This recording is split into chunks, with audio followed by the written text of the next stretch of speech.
Ahoj, vítejte na mém kanálu. Tady najdete aplikaci různých Zentangle vzorů do obrázků. Dnes vám ukážu, jak jsem aplikovala květinový vzor na plavky pro Blopíka. Blopík to je vlastně imaginární postavička, kterou jsem si vymyslela a která vám bude přinášet různé příběhy.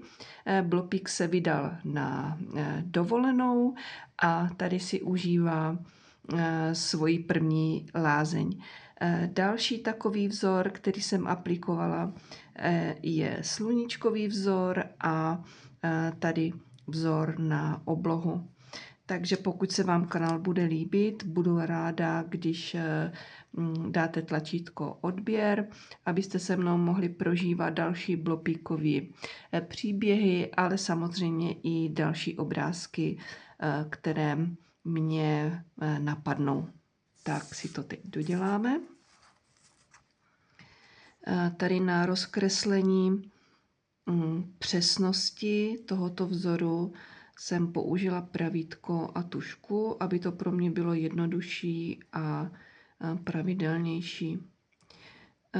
Pokud byste chtěli potom i detaily, jak se to konkrétně maluje, tak mi napište do komentáře, abych pro vás udělala jednoduché a srozumitelné video, jak se vyloženě ty vzory tvoří.